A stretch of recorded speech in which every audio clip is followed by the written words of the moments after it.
Hi, folks. Welcome to another episode of Film Study. This is Ken McCusick, and we're here for our second position group review, and that's going to be the safeties today. Joining me for that is Nick Mehta. Nick, how you doing?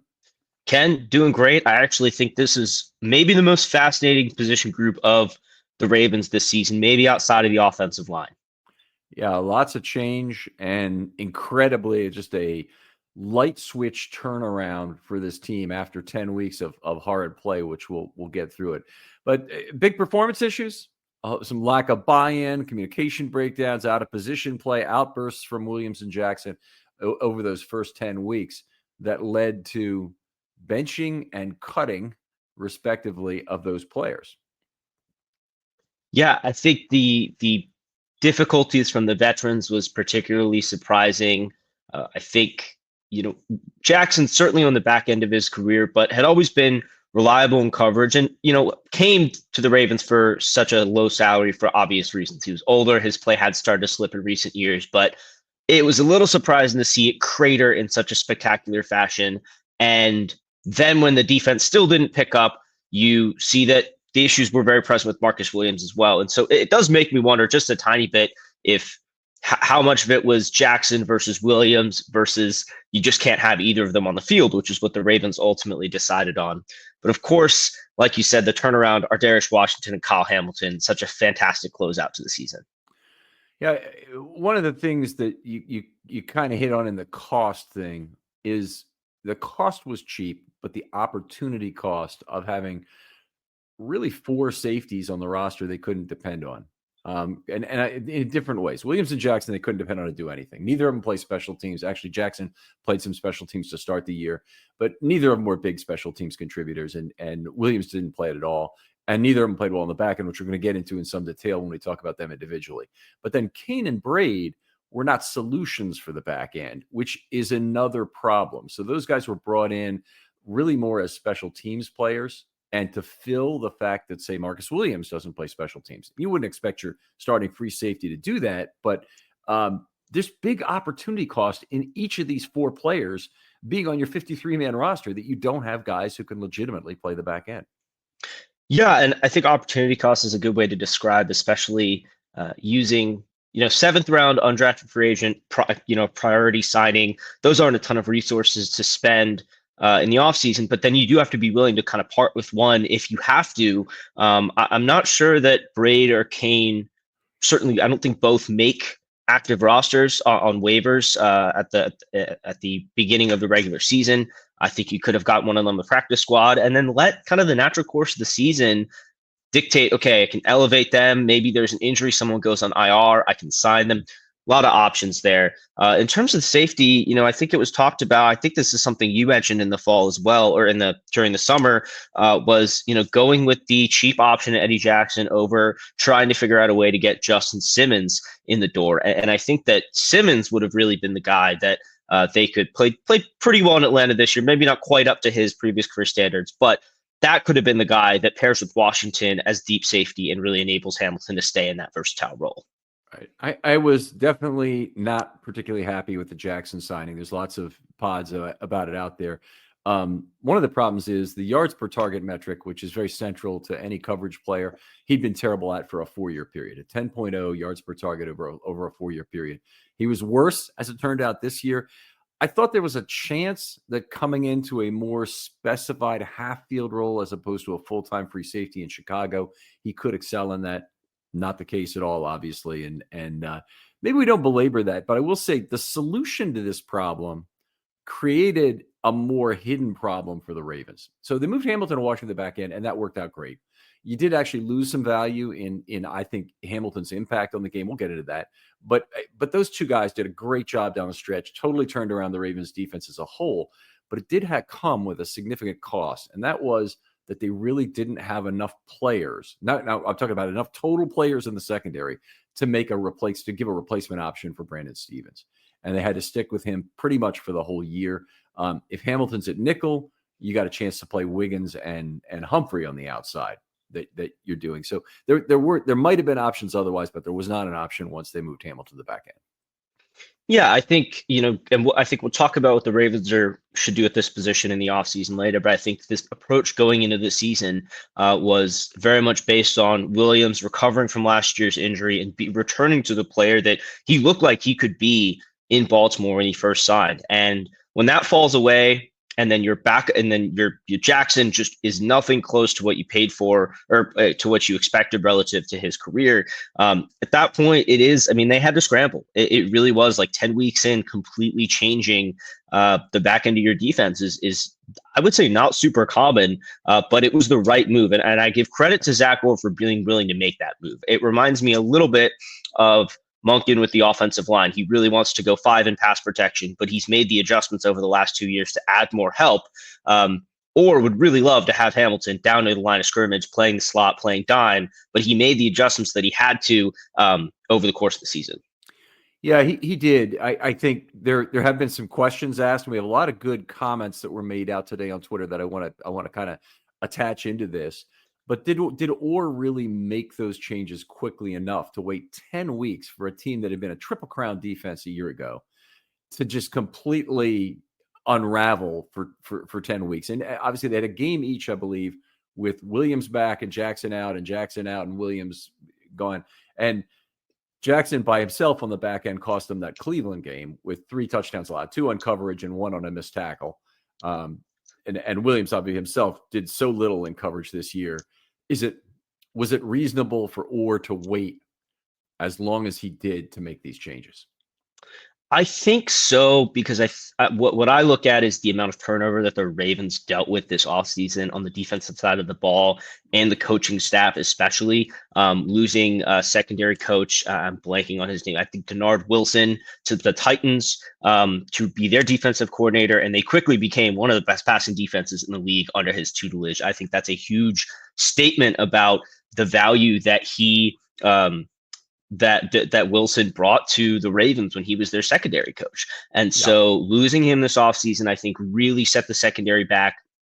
And when you're dealing with all of these other changes along the defensive line, linebacker, you have Marlon moving into the slot, I do think it was hard for them for a little while to pinpoint exactly what the problem was, because the pass rush was also pretty inconsistent over the first 10 weeks. And I would argue remained semi-inconsistent for most of the season. So I think it took him a little while to, as a first-time DC, I'm willing to give him a little bit more leeway and taking a little while to figure out exactly what the problem was, especially after all of that turnover.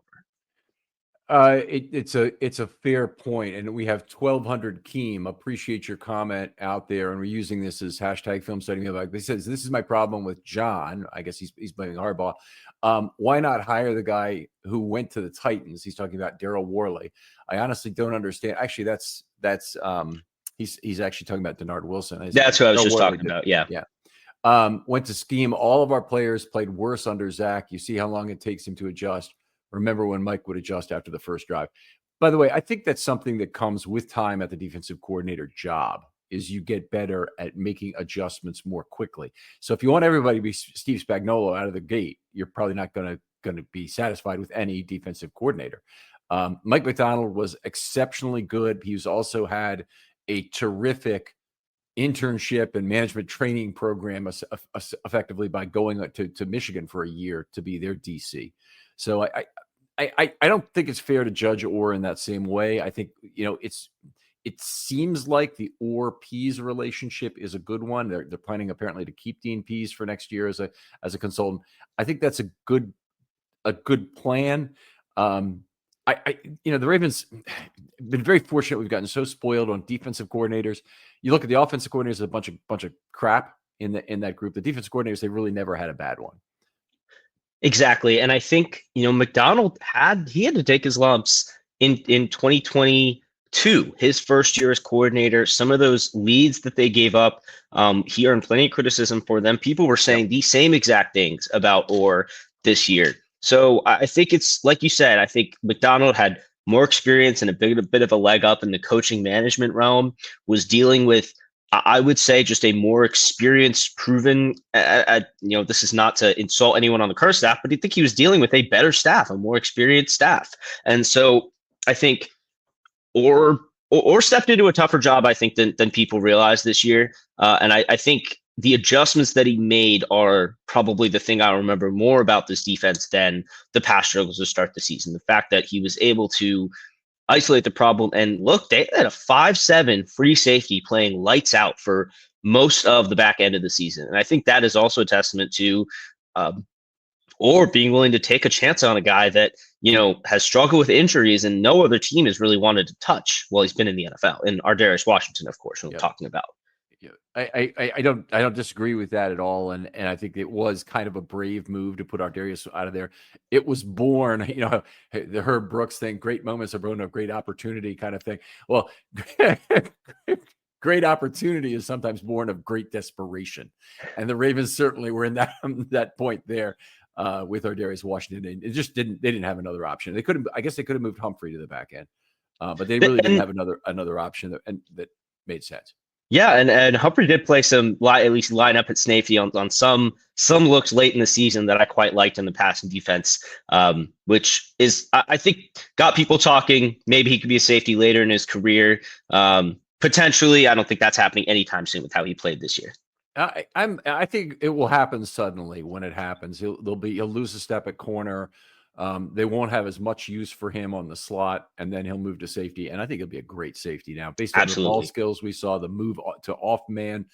There's probably nobody in the NFL right now. Jimmy Smith had some of this too, by the way, who can make an interception on somebody else's coverage assignment as well as Marlon Humphrey can right now. Yeah. Yep. All right. The Ravens still going with a too high shell, lots of rotation out of it. I thought one of the good things about this season in the second half, obviously, was that they were very good about not giving away how they were rotating and how they were blitzing. So if you can give away your blitz off the slot in two ways, or off the corner for that matter, you can give away your blitz in two ways. One is your slot corner can get antsy and start to move in towards the defensive end, and the quarterback can figure it out and deal with it, or at least know that he's got to go to a hot read. The second way you can blow it is your safety can move down too quickly to fill for that slot corner. And so you want to have both timed up very well relative to the snap, so you don't end up with giving that away to the QB in particular, who's going to understand what hot read he has to make. I thought the Ravens were very good at that this year.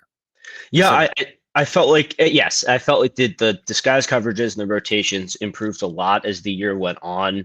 I think there were a number of occasions in which it kind of fell to Hamilton to do a lot from, lining up close to the line of scrimmage and then somehow sprinting into a deep middle or deep half look. And he's one of the few players in the NFL that can do that. So I also think Orr did a good job going to the best player arguably on the field when, in those moments of desperation. Yes, he put Ar'Darius Washington on the field, but then he put the responsibility and the tougher assignments on Kyle Hamilton, even tougher than maybe what his assignments are where to start the year, and asked him to really cover a lot of ground. And Hamilton really did a great job. And I think, again, it's tough to make that switch halfway through the season, and not just make that switch to be a deep safety, but to still be able to threaten the defense at the dime, at the slot, or threaten the offense at the dime in the slot. Yeah. Do you mean from the back end that he could still do it? Yeah. That he still continued to line up. I think his snaps went up to like 70% deep safety after week 10, but still 30% of his snaps were down in the box, in the slot, and there were still plenty of occasions where he raced back to cover the deep areas of the field from those alignments. Yeah, I'm hesitant to look at PFF where players were lined up because they're so motion dependent. So I'm hesitant to look at that kind of a number. But you're right. The numbers I was referring to were the next gen stats that use player tracking. Okay. Yeah. All right. So they're also probably motion dependent because they're good to the degree they're moving. But anyway, appreciate that. Want to talk about a large philosophical change for this defense between 23 and 24. And this is one of the big differences between McDonald and Orr, is the Ravens in 2023 had much more of a fixed too high look to begin the play. They did less of it in 2024, but the fixed too high look meant that they were daring the other team to run the ball basically. And they gave up some run plays in 23. They gave up a much higher yards per carry than we're used to, but they more than made up for that in terms of their success against the pass. This year, they returned to being the number one run defense in the NFL, and they gave up a lot more against the pass, particularly early in the season. Yeah, I think that switch, again, I do partially look at some of the personnel changes that they made, the personnel changes that happened over the offseason, having an uncertain second linebacker situation with Patrick Queen leaving and Trenton Simpson not stepping up the way people were hoping to replace him. And I think that as a result, early in the season, Orr was more willing to maybe not load the box, but at least have an even number of defenders and blockers in the box and give his defense and trust. This was the thing. He was trying to trust his guys in the back end. And when that proved it couldn't work, I think they really had to change. I also think the Ravens focus on run defense was partially just to try and use the spine of their defense that's really strong in Travis Jones, Madubuike, Roquan Smith, and trust those guys to be able to make plays. I don't know the stats off the top of my head for the run defense after they switched to deep safety, but it didn't take a significant hit with Hamilton coming out of that dime backer slot role. I think part of that is because of how well Humphrey played against the run. But it's interesting that it didn't take a huge hit, even with Hamilton not up near the line of scrimmage. Yeah, it could be opponent dependent too. I'd really have to look at that. They did face Saquon Barkley in the second half, but I really need to take a look at that. If I like the too high safety maintained for as long as possible look, but one of the things you need in that situation is three safeties comfortable with playing high and also comfortable with rotational coverages. And some are, and some they either want to be center fielders or they really have a strong predilection to be run fit guys. And if you want to play too high, if you really want to look too high and be as flexible as possible, then you really want to have two guys who are comfortable playing center field. And that's where the Ravens are a little short on those skills right now. It's not like Hamilton can't do that. I think you reduce him from being the ace of trumps if he's the strong side defender and horizontally, destroying that strong side to being the queen of hearts at free safety.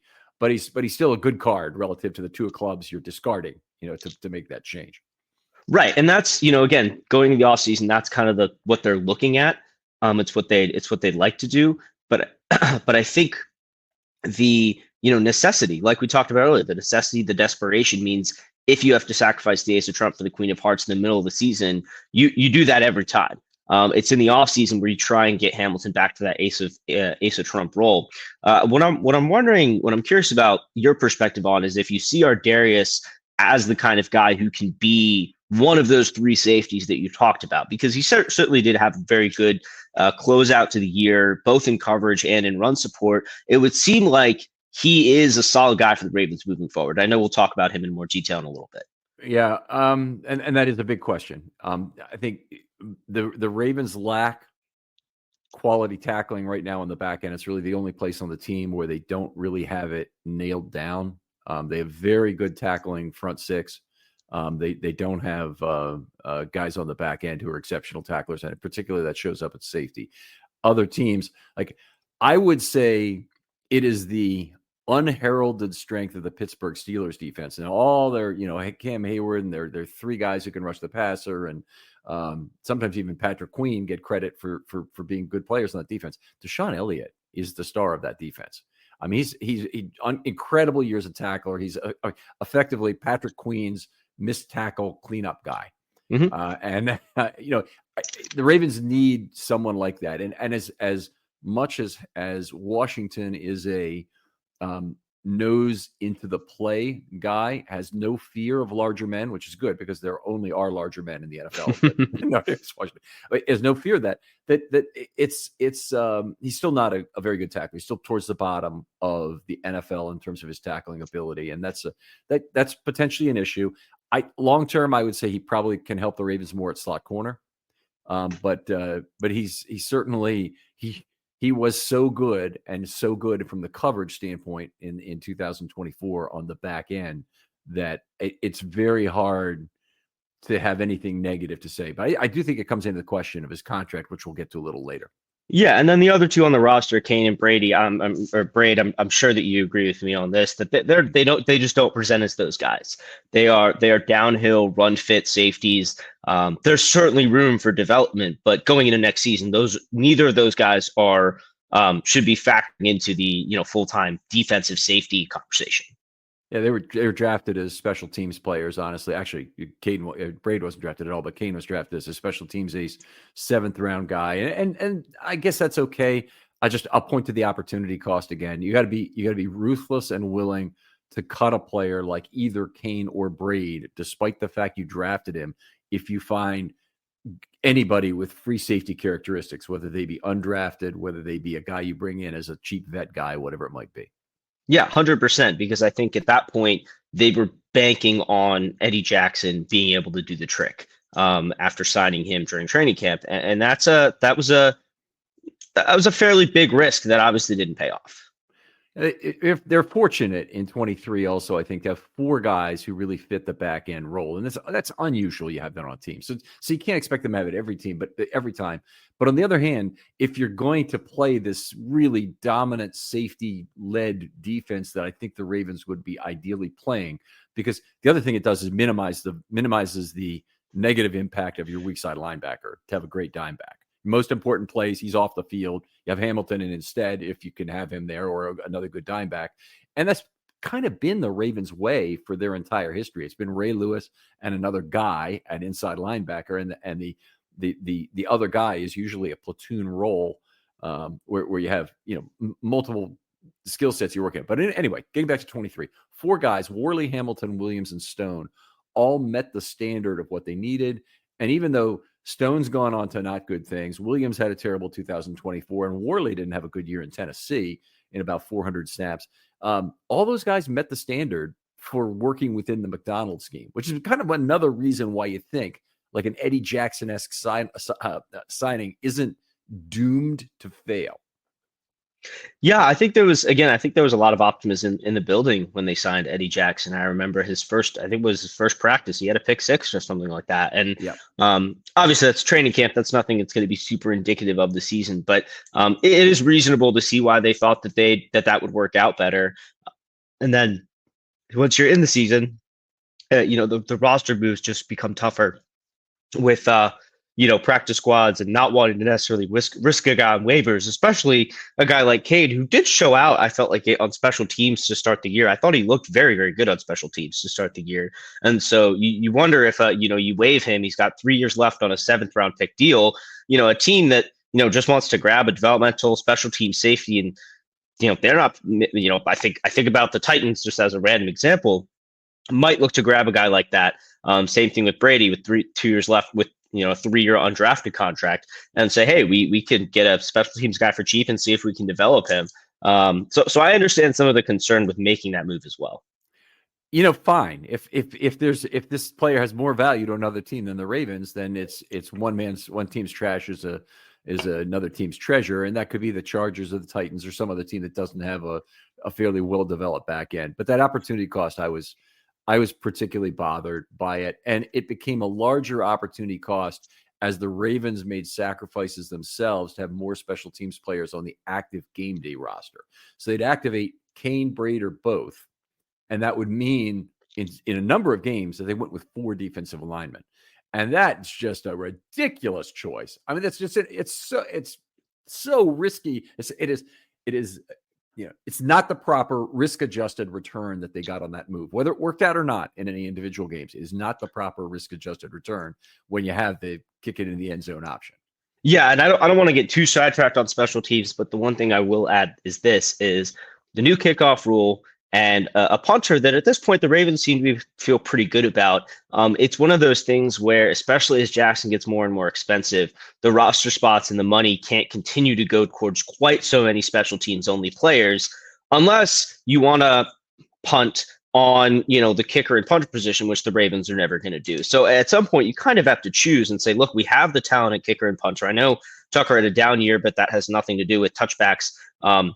And you say, look, we have our talent here. We have to trust that, maybe we don't have all the best special teams players, but a third, a fourth safety that you play on defense is way more valuable at that point, especially if you can then coordinate your special teams to just reduce the risk and reduce the impact of those special teams players coming downhill. And that's really not hard to do in today's NFL, because you can completely reduce variance on kickoffs that you're making yourself. The other team may force you into some return situations where I'd argue larger men might actually help you, like having Patrick Ricard on the kickoff return team. And I don't know if he was at all. He's been in the past when they had a wedge, that they were still using, but I don't know that he is anymore. But I'd say when you're lined up as in as close proximity as the two groups are, you still could use a big blocker, and a large man could help you under those circumstances. I'm not buying the need to do it. You want to change the punting thing, punt short and high, or punt out of bounds. Those are the two ways you can reduce variance on the punt and cause a lot of fair catches or not return situations. And exactly, because I think any losses that happen on special teams is far outweighed by the gains that you can get on defense. Right. With better management there. Yeah, completely agree. Okay, let's move on. Individual players. Kyle Hamilton, AP2 this year after an AP1 in 2023. I thought he probably got hosed a little bit. And the Ravens overall obviously did very well in the All-Pro things. But Kirby Joseph had a very nice season. Hamilton certainly could have been AP1 again. Play on the back end was excellent, but his play at slot corner was even more outstanding. And it's sad that he was not able to be kept in that role. Yeah. Destroyer of screens, can't really run to the outside when he's lined up on the strong side. So much that he does, not just as a force, but also allows you to do schematically and forces the other opponents to think about schematically. I mean, He is one of those players that quarterbacks have to look for on every play. Coverage stats were outstanding. They were very good. 5.3 yards per target is really the standout number. The 85.9 opposition passer rating was higher than last year when he had I think 4 interceptions on the season. Only had 1 this year. Unfortunate, obviously lost the Ravens a game by not making a second one against Cleveland during the final minutes. But he had a lot of spectacular downhill plays even after he moved to the back end. A lot of times, a pass still goes to one side and he's able to run downhill and make a play. Yeah, I was at that Steelers game in week 11 in Pittsburgh, and that was the big thing I was watching when Hamilton and Washington were, playing deep safety, was Hamilton's ability to still come down and blow up plays coming downhill, even when he's lined 15 yards off the line of scrimmage, which I thought is just really impressive, not just for his athleticism, but his IQ and his ability to read and find the right path downhill. I mean, some of these guys who are pure downhill safeties don't come close to his level. Right. No, that's a good point. He's with his length and his ability to shed, he's just really unblockable. So it really doesn't even matter how big the opponent is. They can get as lungy as they want. They can do a bunch of things, but unless you've got him in a tight space, you can't really block him. Anywhere in the open field, which is where they are on the edge, he just can't be blocked. Yeah. All right. We talked about movement to the back end. We're kind of reducing his playmaking. He's still an effective pass rusher, but he's not really used that much anymore. Only 21 times in 2024. Remember, he had the 3 sacks just in a half against Indianapolis. That was a little bit of them not being able to adjust to what Kyle Hamilton was doing to them. But he's still effective in that role. But Marlon Humphrey took over frankly a much more significant role in terms of of rushing out the slot. Yep, and another good adjustment, because you can't have Hamilton down near the line of scrimmage. And Humphrey has excelled as a blitzer before. When he has been in the slot, he has been a very good blitzer. And I felt like that was another, good adjustment to try and make up for some of what you're losing by moving Hamilton back to the deep end. I think, again, it's something you'd love to set him up to do a little bit more next year. But that's also that was also a bit of a luxury, I think, to even thinking back to his rookie year when the Ravens had Chuck Clark and Marcus Williams at safety, and they could really unleash Hamilton at the line of scrimmage. Last year, I felt like they did it. I don't know the rate at which he blitzed last year, but certainly much less this year. 21 pass rushes this year, and Marlon Humphrey, for comparison purposes, had 41. So, it's that slot corner is still a major pass rush element for the Ravens. They get a lot of schematic rush. I'm not really buying there's a lot of crap going around on Twitter about the need for a top edge rusher. The Ravens have a need for another quality edge rusher because they're short on it total edge rushers, but they don't have a need necessarily to go out and spend their first round draft pick on an edge. It's one of the possible places, but it's not a place where they need to feel like it's the only choice because they've been so successful at finding these cheap guys out of the bargain bin in free agency. And it's a very deep pool of talent there. Yeah, I think that's probably where they would look first. I think, I think ultimately the way the pass rush started to coalesce more with coverage, just the way that felt more synergistic, I think was a key part of the second half of the season too. That Orr can definitely carry into 25 because I think that was also a big part of when the pass rush did get home and the Ravens were able to get coverage sacks or they were able to get quick pressure off a blitz. I felt like that was partially because the coverage on the back end was synergistic with what the blitz call was. It always has to be the case. It's like pitching and defense, separating coverage and pass rush is very difficult. But they got high quality sacks. They got them when they needed them in some cases. And people who say that the Ravens didn't get any sacks when they needed them, think back to that Cincinnati game, tied in the last 2 minutes ago or whatever it was, and Madubuike comes through for a sack -7. And all of a sudden, they're off the field punting because they have to play 3-down football in their half of the field. So they had big sacks this year. They were not as dominant a pass rush team as they were in 2023, but you don't have to be. 2023 is a complete aberration outlier, and they were second in the league in sacks. They actually way outperformed where I expect them to be based on the loss of Clowney.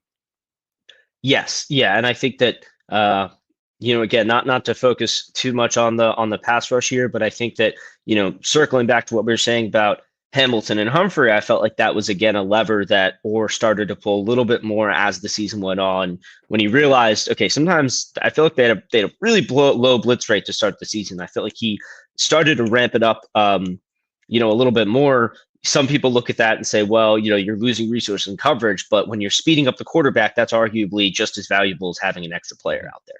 Yeah, well, that's certainly true. I do think that after Pease got to the Ravens, they really reduced the amount of blitzing they did, and I keep track of that on a per play basis, and I have not tabulated up to look like really carefully trend it. But the one game where they really went after the quarterback was when the Giants had those two bozos out there who had no experience, and that was well warranted. But the rest of the games, I mean, they were extremely conservative, unaggressive with that. I think it's actually an area where having Pease around in general, I think is pretty good to have him just as an oversight quality control guy. I kind of don't want the old Pease lack of aggression to be part of the Ravens defensive DNA though. I think that you do so well with applying pressure defensively. Yeah, and it's all a balance. Like we talked about with Orr earlier, he's a first year DC, a lot of turnover. He's not coming in with all the experience that McDonald did. His first time calling plays. So again, some of the ups and downs. I think it's about finding your rhythm and finding your balance identity as a defensive play caller. And I think that surprisingly with Orr, as a former linebacker, there was a lot of talk about, okay, is he going to have that level of aggression in his play calling that he seems to have in his, his general approach to the game. And I think that that's something that he figured out a way to temper over the course of the season. I think that, as a former defender, former front seven defender, you want to be blitzing, you want to be getting at the quarterback. But I felt like, he found ways to temper that throughout the year. Ultimately, again, I think I still think it's, a first year DC. I think there's a lot of evaluation that goes into the whole year. And then when you step back and, you look at the first 10 games and the alarm bells are going off, you look at the season. Didn't you know it's possible to get THC shipped right to your door? Mood delivers premium 100% federally legal THC directly to you. I'm talking about delicious high potency gummies, top shelf flour, home baked cookies, vapes, anything you'd find at a dispensary, you can now order online and have it shipped quickly, discreetly, and conveniently right to your door. And every Mood product is made from pesticide-free cannabis grown on America's best small farms at prices that won't destroy your wallet. Best of all, Not only is every Mood product backed by a 100-day satisfaction guarantee, but as I mentioned, listeners get 20% off their first order with code RAVENS. So head to mood.com/ravens, check out their online dispensary, and let Mood help you discover your perfect mood. And don't forget to use promo code RAVENS when you check out to save 20% on your first order. As a whole, and he really did figure out, I think, by the end of the season what his identity was. Yeah, the trend is the right way. You want the recent historical experience to be the best, and they did show up well down the stretch, so that's at least positive. Let's get back to Hamilton for a second. A 14.6% missed tackle rate was up from 23 and 48th among 66 safeties who had at least 50% playing time. That uses a PFF missed tackle description. It's not what you want on the back end, and then Ardarius Washington was just behind him at 50th of 66, which was an addition to the problem. Did the Ravens give up tons of long plays? They did, certainly in the first 10 weeks, and that's not when those two guys were back there. So it's really hard to say exactly why this missed tackle rate was what it was, but it could be that they were both having a little bit more trouble making tackles close to the line of scrimmage early in the season. I haven't really looked it out that way. Hamilton's certainly have some missed tackle problems as the season ended. But it's an area for improvement. As much as Hamilton's great at shedding blocks, he needs to finish the job a high percentage of the time. And part of that may be that there's a lot of open field tackling that his skill set puts him in a position to make. And that those kind of tackling have much higher miss rates. Yeah, I think especially after the move to deep safety, he's playing, less near the line of scrimmage, more out in space where ball carriers have more time to pick up speed and make moves. So, I think that Hamilton also has a tendency to come flying downhill, and that can lead to some of his missed tackles. It also leads to some of his spectacular plays. So I think it's also a risk reward thing that Hamilton and the defense have to calculate in terms of how much do you want, how much can you really rein a guy like that in? How much do you want to rein a guy like that in when so much of his spectacular plays are because of his ability to instinctually read plays and come crashing downfield? Right. All right, let's move on and talk about Ardarius here. Breakout year when he was moved to the back end. It's not he's consistently winning a job of some sort in camp. You and I were both there, obviously, but I thought that Washington by the end of camp was right there with Humphrey as the most dominant defender.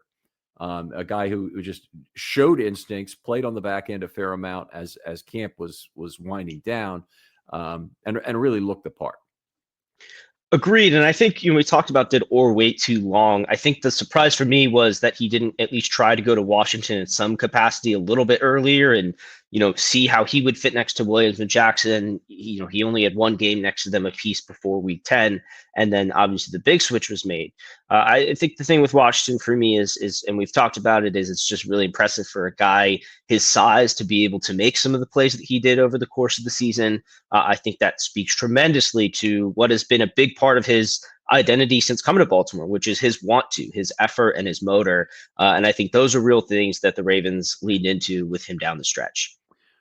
7.2 yards per target, a 105.8 opposition passer rating. There isn't much about that would tell you this is the guy we need to have on the back end, or this is the guy we need to have in coverage at all. I mean, 7.2 yards per target is okay. 105.8 opposition passer rating is a little high. But one thing we definitely saw this year was good instincts to be in the position where the football was. Now, the problem was he didn't convert a lot of those chances into interceptions. And he and Wiggins had a season of dueling missed interception opportunities that was pretty bad. But certainly a guy who's been in position to make some plays.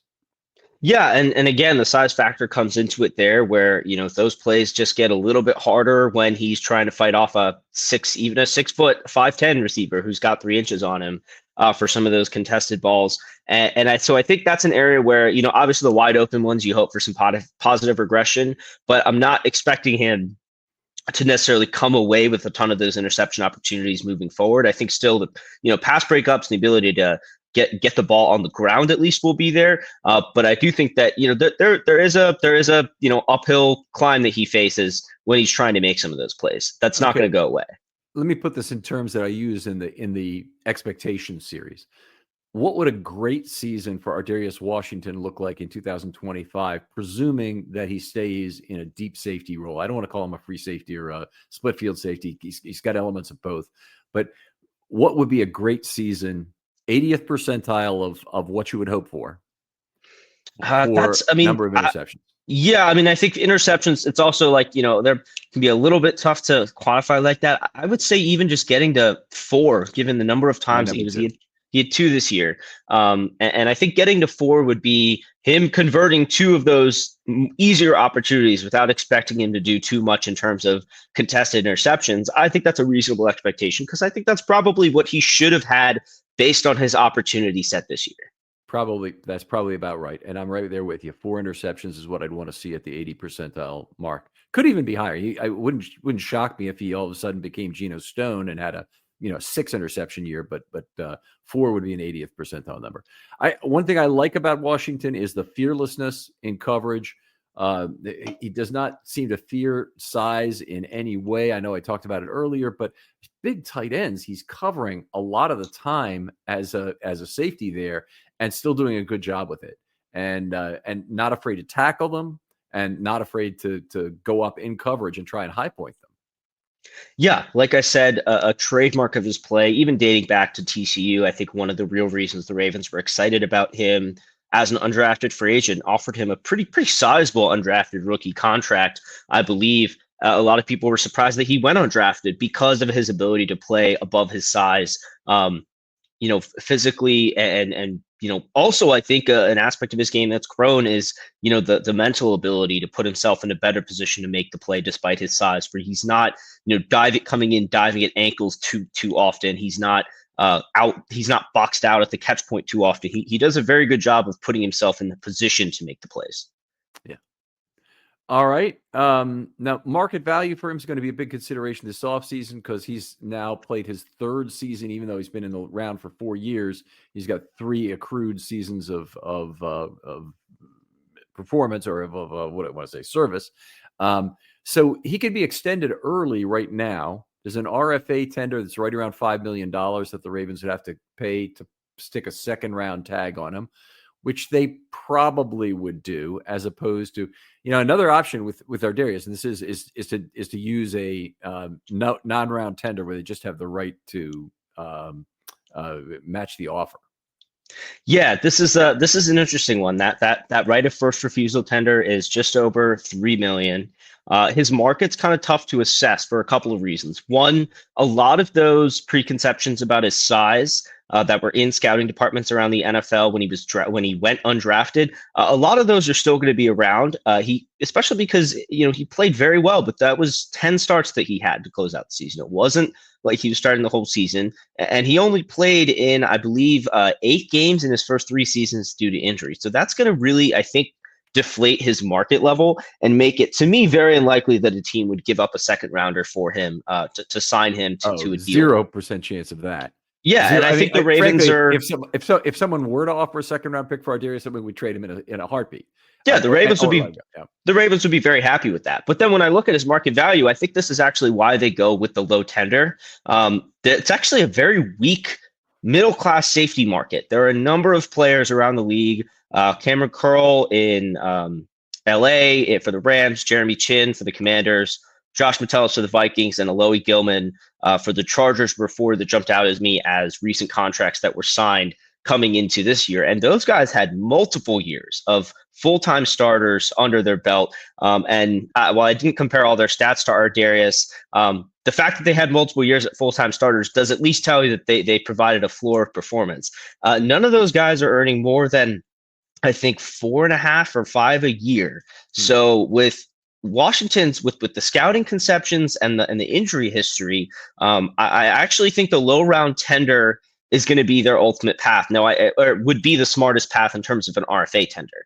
Now, you mentioned an extension, and I think that is probably what they try to get done first. Somewhere in between the 2 tags, something like at a 4 million APY, maybe something a little above that. I think would be appropriate given those comparisons I just mentioned are all paid a little bit more, either in raw dollar amount or in terms of the salary cap if they signed a year or 2 ago. So I think those guys are, I think that is probably the range that you're looking at. And that is, again, right between the two tenders that the Ravens are considering, which, kind of, it's a different situation, but it's a similar route that they took with Ardarius Washington when he was a pending or restricted free agent. They looked at the two tags that he was kind of sitting between, and they came up with an APY that was between them on a longer deal. Are you talking about another player than Ardarius? Because you just said that's what they did with Ardarius Washington. Sorry, that's what they did with Rashad Bateman last year. My mistake. Yeah. With Rashad Bateman last year, he was a pending free agent, and the extension that they signed him to, part of the calculation in that was finding a APY that was between the two tag levels that they were considering, similar to what I think they should do with Washington. Okay, so Bateman's situation is actually much more complex than that, because he had showed up 2 days late, had lost a year of service due to it, and so the Ravens owed him nothing, and they would have maintained the rights to have a fifth-year option on him, I think, after the next year. I don't know. I think if I remember correctly, if I remember correctly, the fifth-year option went completely out the window.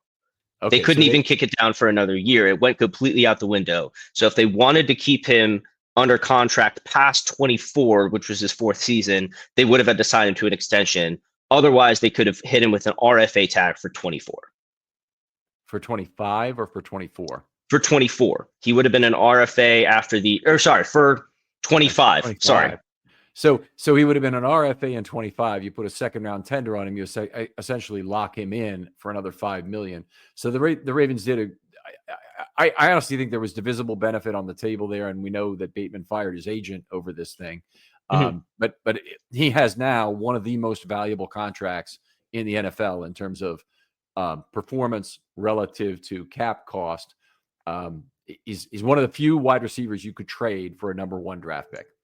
Yes, and so like you said with Ardarius Washington, very different circumstances. But I think in terms of the route that the Ravens may want to take with him, the contract design of where they looked at the tenders were going to be, looking in between for an APY in between the two tenders they were considering makes sense, especially for this safety market and where it is right now. Okay, and I'd be in the same boat. I think 3 years at 12 to 14 million is where I'd want to get the extension done. And it would mean he'd be a Raven through the 2028 season, because he's already signed. Well, you could just sign him now and have those 3 years be the year to sign him for 25 to 27, or you could extend him, but he's not signed yet. So I think it would mean 25 to 27. He'd be a Raven at that price. Yeah, and I think that's I think 12 to 14. The exact details can come down later. I do think a decent per game roster bonus would be warranted given his injury history, to give the Ravens a little bit of protection on that front, to get even the weekly cap dollars back. If he misses a large amount of time, that can still make a difference for a team like the Ravens, who are always seem to be up against it. Yeah, they had injury insurance on Marcus Williams, so they cashed in on to a small degree in the first 2 years of the contract. This would have been a great year. Well, frankly, if he'd have gotten hurt, it probably would have been good for the Ravens to recollect some of that value. You don't want that. Let's talk about Marcus a little bit. There's no injuries to blame in terms of what happened to him. His tackling improved from 2023 when he was playing with one arm essentially, but his coverage stats went to hell. And I don't think this is widely known, but the passer rating against him was a perfect 158.3 in 24. It's not a lot of total targets, 17 total targets. And he allowed 14.5 yards per target. Now, that is an absurd number. It's completely unacceptable. And his passer rating over the last 3 seasons, 41.9 in 2022, 112.2 in 2024, and 158.3 in 2024. Incredible. Just incredible 3-year stretch. Yeah, and like we talked about, like I said earlier, the injury last year, some of the drop in play, you could tell physically how much the injury was limiting him, just in terms of tackling, and certainly a shoulder injury, or I think a pectoral injury, is going to come up, across the board on defense as a safety. So the regression in 23, I didn't think was going to be such a heavy predictor of what would happen to him this year. To me, it's it's kind of a mystery exactly what happened, right? It's clear that he was struggled to make plays on the ball, struggled in his coverage assignments. But the big question to me has been why this whole season, exactly why. And I don't know if we're gonna ever get a clear answer on that. But it was a little mystifying to see a guy who had played really quite well when he was healthy. Especially in that first season, you think he came back from an injury that first season and played well, only to see him fall apart this year. And it was disappointing. I mean, it was one of the bigger free agent signings of I think maybe the biggest external free agent signing in Ravens history or close to it. And it was a really disappointing to see after. I think a lot of people had high hopes. I really liked the signing at the time. I thought it, if you look at where the safety market went, the $14 million per year was a pretty good number for the play that he showed initially. Yeah, he did a good player at New Orleans, and definitely was somebody that the Ravens got real value out of. He looked at a great per play value from his first, even 2 seasons combined, if you want to throw them together. Fantastic in his first year. But the reports was that he didn't really buy in to Orr's system, at a very obvious lack of ball hawking, didn't bracket the way he had in previous years. One of the things you really look at is if you got a single high, but especially if you've got a 2 high look, you want to make sure those safeties are providing you the value that your defense is giving up to put them in that position. So they have to be regularly on brackets, whether that means in the middle of the field, deep on the outside, whatever it might be. The advantage you get really is coverage deep on the outside on both sides by having 2 high. So they better be bracketing on those. And we didn't see him do it. Yeah, and especially when, I don't have the exact numbers on this, but from my recollection, he lined up primarily on Brandon Stevens' side of the field when he was in a 2 high alignment, and that was maybe the biggest issue of the year for the Ravens, was when quarterbacks would see those two on the same side of the field and find ways to exploit them because they were not bracketing, they were not passing off. They were not passing off receivers correctly. It led to a lot of big plays early on, and so the cleaned up safety play certainly, Stevens was still a liability down the stretch, but the cleaned up safety play put somewhat of a lid on it. The change in safety play put somewhat of a lid on the risk on that side. At least it didn't feel like there was going to be a home run ball, a touchdown if opponents went deep on the left side. Yeah, they unfortunately lots of back shoulder problems there. We'll get to that in the cornerback episode. I don't need to hit it here. But yeah, lots of issues on that left offensive left side of the field, the right side of the defense. Okay, so Williams, strange journey, bench for a game, returned, played another game. Actually, might have played 2 games, and then he sat out the season as a healthy scratch effectively. He was actually active for 2 games, 1 snap each in those 2 games. He and Jackson, they combined for 2 total snaps after week 10. And when did the defense start to change? Well, week 11, when the changes were made. So it's a light switch kind of a turn here. Just a very, very strange situation with with Marcus Williams. Yeah, like I said, what happened is a mystery. The question is really why. Obviously, the Ravens aren't going to run things back with him next year. His contract was restructured, I believe, to set up a post-June 1st release. Yep. To reduce his cap hit going into free agency, so they have a little more cap room there, and then they can get the remainder of the savings once the post-June 1st release processes. Will he have better luck somewhere? I really don't know, given how strange the situation was and the really spectacular collapse in play. Yeah, he's going to have to find another opportunity. There's opportunities at safety that occur naturally, and he might be a player who actually has to wait for his opportunity to come in season, but he'll be one of a number of players that they think of. And this year, Daryl Worley getting 400 snaps for Tennessee is a great example of a guy who I wasn't sure there'd be another chance for him. He's an older player in the league. He played well for the Ravens last year.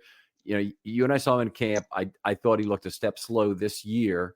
And that was part of the reason he wasn't kept. Obviously, in retrospect, I think he would have been better than either Williams or Jackson, but the Ravens would have still been looking for answers if he was playing full-time in a split field role, or even part-time in a split field role. Yep. And then, of course, the personal side of things, which became an issue with him and Jackson, who we'll get into in just a second. It's just also just disappointed to see out of any player. If you're not going to buy into the defensive system in the first place, it's going to give you an uphill climb. And then, as much as the Ravens try to keep a lid on these things, it was very, very clear over the course of the season that he was unhappy and then completely unwilling to play a special teams role. Yeah. And Marcus Williams wouldn't have played a special teams role. Eddie Jackson didn't want to play a special teams role, and he had to, or that would have been that. Eddie Jackson, we'll talk about a little bit. He played 339 snaps this year, 33% of the season. It was all over the first 10 games. He didn't have a single snap after that. He allowed 10.9 yards per target. So that is actually a little bit better than Williams, still terrible.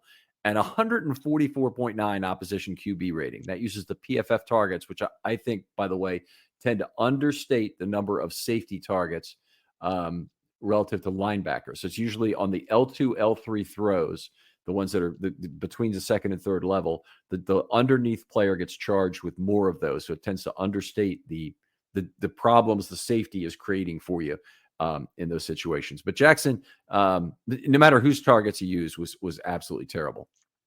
Yeah, I agree with that assessment on the grade there, the yards per target note. Not a guy who he came on the field to be a deep safety.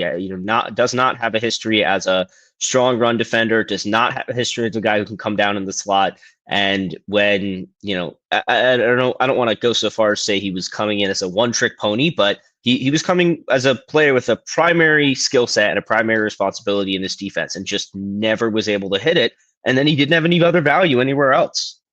I wouldn't call him a one-trick pony, but I would say that he was really coming in to replace Geno Stone. And so his role, the free safety he'd been in Chicago, that role was over. That wasn't available to him here. The only role available was a split field role, which was a part-time role, because if you're in base defense, then Hamilton's on the back end. Fortunately, you're not in base defense that often. But he's obviously not wanting to play special teams when you're coming in like that. I can't believe that discussion was not had ahead of time.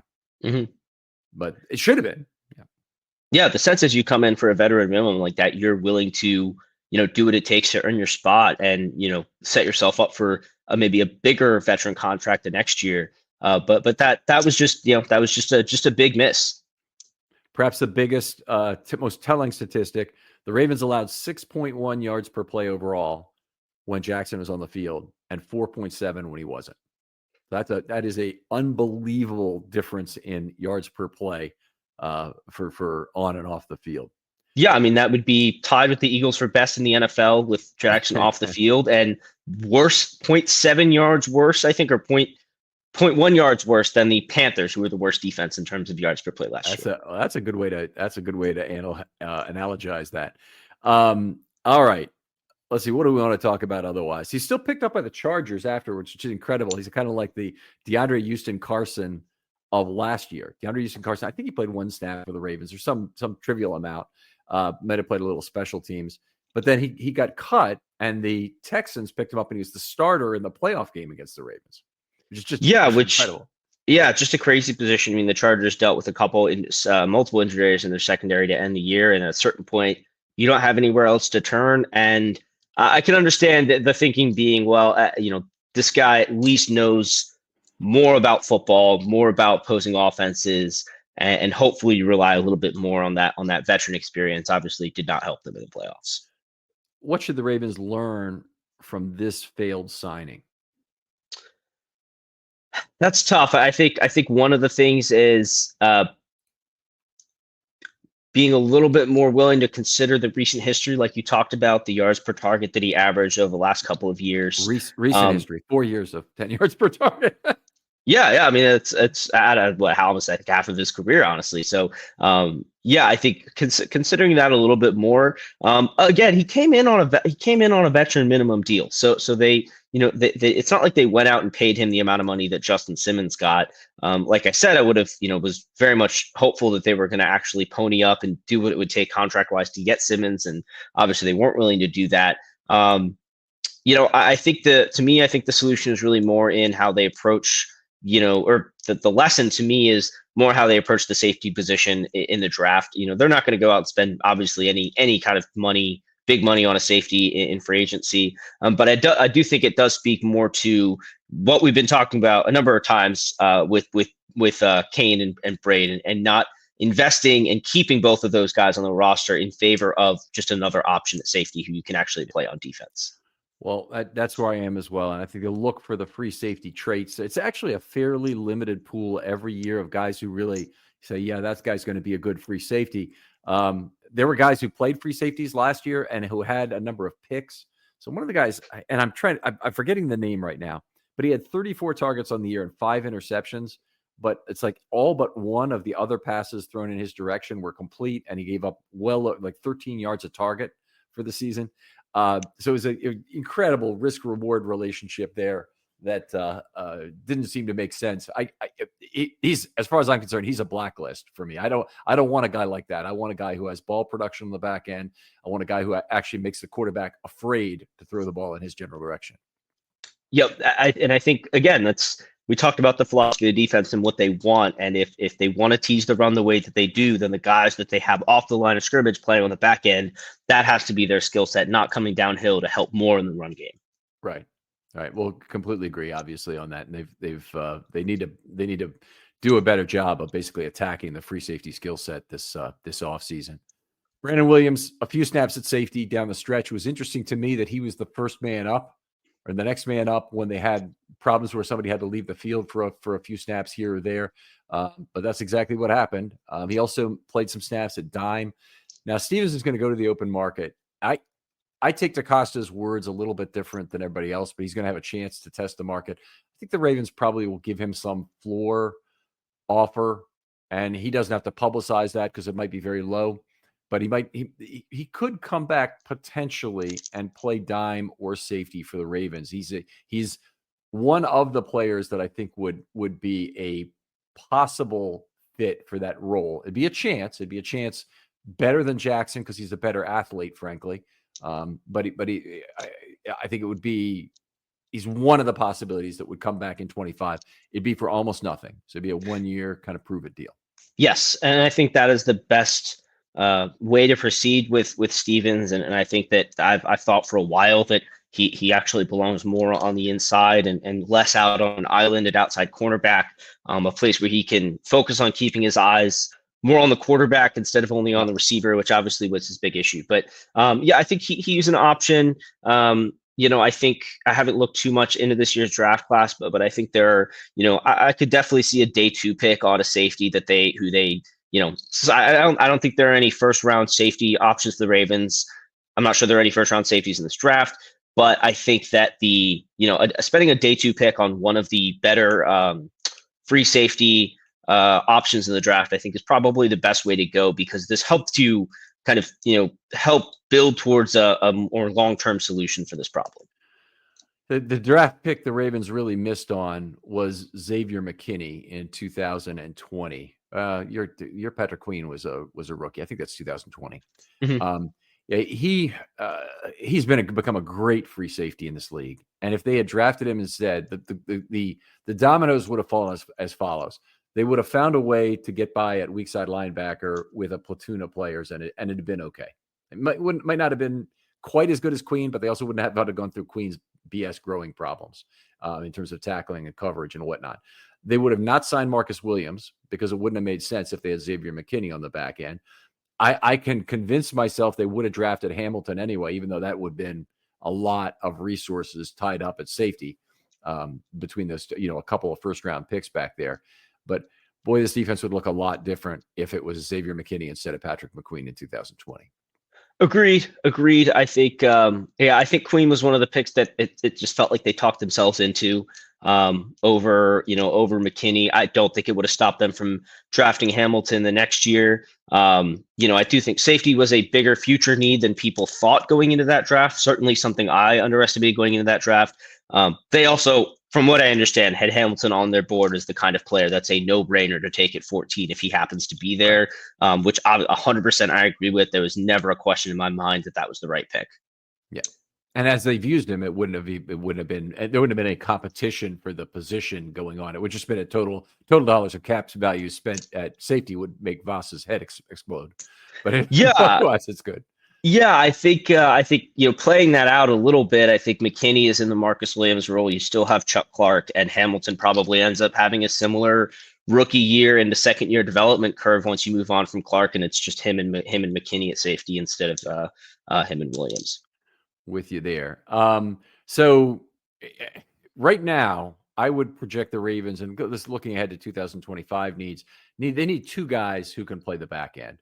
And one of those, I think, really has to come from the draft. It could be both come from the draft, but probably one comes from the draft, and one is a ready to go option where they try and pick a veteran who better matches the skill set for this. Geno Stone would potentially be a guy who might be available this offseason at a very limited price. Yeah, he would have to be a cap cut for the Bengals to give up on him quite so quickly. With a new DC, it's tough to predict exactly what a new DC is going to come in and think about that roster. Otherwise, looking at the safety position in terms of free agents, it's a lot of guys that you would have to look at as a third safety, which is again what they are primarily looking for. You're not going to take Hamilton off the field. Washington played well enough to certainly merit competing for a full-time starting job. And really, there's, at the price point that they're looking at, there really aren't any guys available. And I'm even looking at the list of free agents right now, and there really are very few players that are jumping out at me in terms of names and talents for fits with the Ravens. But the good thing about the safety position is that there are a number of guys. I think Trayvon Merrick is probably just going to get way too much money as an unrestricted free agent. He's if the Raiders don't try and re-sign him, he would be like the ideal, like, oh my gosh, if we could go out and get him. But obviously, there's no way you're spending that kind of money on a safety right now. And I think that's why you're going to have to look into the middle-class safety market and really dive into not just players counting numbers, but really dive into their film to figure out who's going to fit your system best. Because there are a number of guys who are available who played, 80+% of their defensive snaps last year. So there are options, but I think you have to be more careful than you were with Jackson picking the right one. Yeah, not interested in dime candidates. Honestly, at this point, it's kind of like drafting safeties. All of a sudden you have enough relievers, you're missing your whole starting rotation kind of thing. You just can't make up for that with relievers, even with the strategies they use today.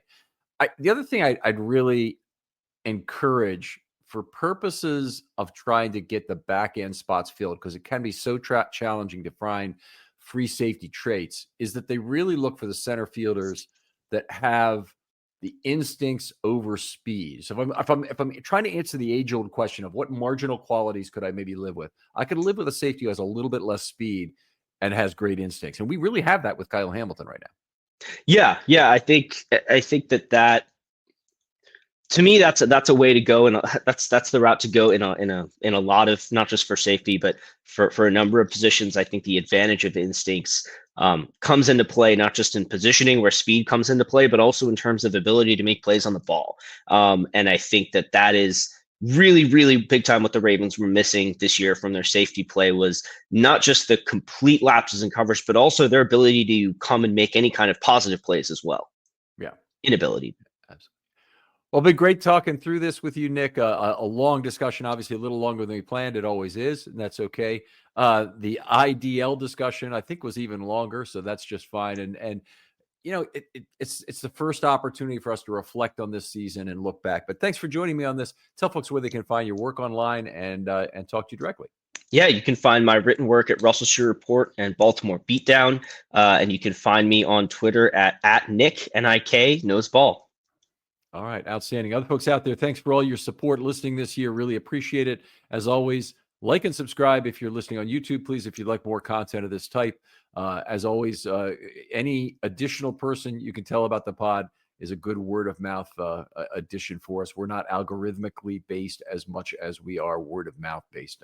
So really appreciate the endorsements when you give those. Nick, thanks again for coming on. Thanks so much, Ken. Always a pleasure. And we'll talk to you next time on Film Study.